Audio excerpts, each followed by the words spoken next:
Ahoy there, crew! This is your captain speaking, and Art Fight is finally here. My first attack was for my friend, Axeru, of his Moth Girl OC Luna. She just seems like such a cutie, so I had to draw her. Her achromatic color scheme also makes her stand out to me. In a good way, of course. It tempted me to make her my first traditional attacks. The greys are just so perfect for a pencil drawing. But I quickly strayed from that idea. I thought, why not use a Luna Moth to bring some color into an art piece of her, and so I started drawing. I drew the moth first, getting it down pretty quickly. I just wanted to make sure I got it down right. Then I could finally move over to Luna herself. I turned the artwork into just a simple portrait with her facing upward. The moth found its resting place on her head and the rest went by quickly. I used the moth as a glowing light source for this piece, which gave me the chance to add some more color into the shading. I used this pretty purple shade that I think ended up suiting Luna very well. But that's that for Luna. She made for a very fun and very pretty first attack. Last but not least, I made an attack for Birdie Feathers. She made me a very pretty fan art piece of my new design not long ago. It was my first unprompted fan art that I know of. That wasn't anyone drawing my design for Art Fight. It made me extra happy, so I wanted to be sure to get an extra carefully crafted attack out for her as soon as possible.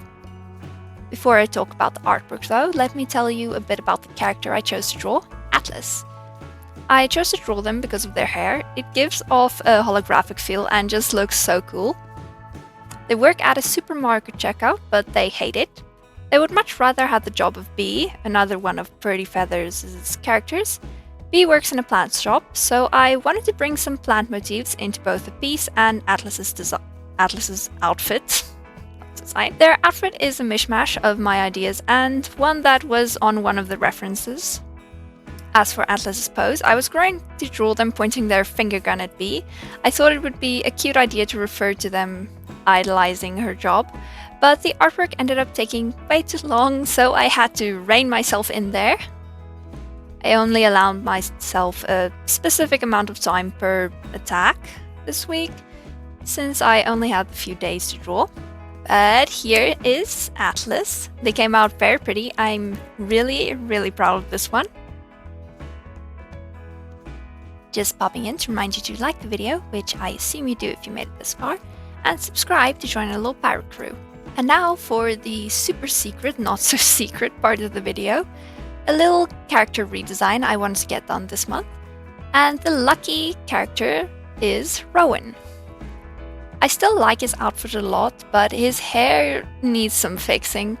It looks way too neat for how I imagine him to be, so that's what I needed to rework here. Along with a change in his hair color, since I have way too many OCs with straight up red hair already, and I am one of them, clearly.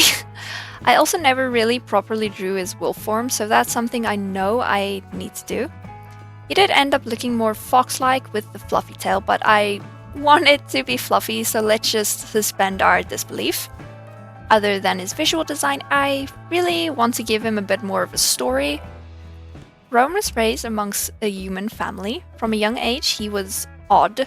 During the day, he was calm and shy as a child, but once the moon rose, it was as if some evil force invaded his mind. He became aggressive and short-tempered, often lashing out at his closest family. In the mornings, he was back to normal with no recollection of the night's events. His parents started to lock him away in his room long before the sun set and let him out once they were sure the sun was high enough. His family feared him.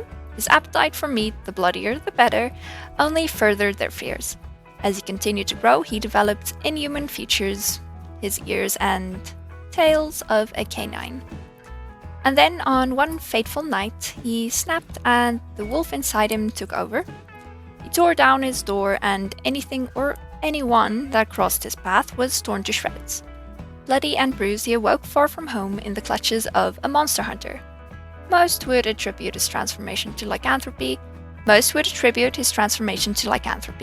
but the monster hunter knew better. They could tell Rowan isn't human.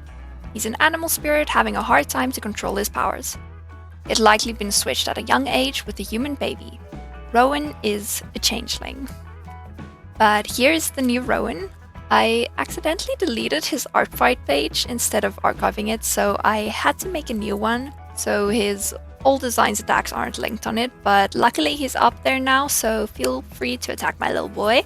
But that's all for today, crew. I hope to see you again for our next voyage. Bye bye!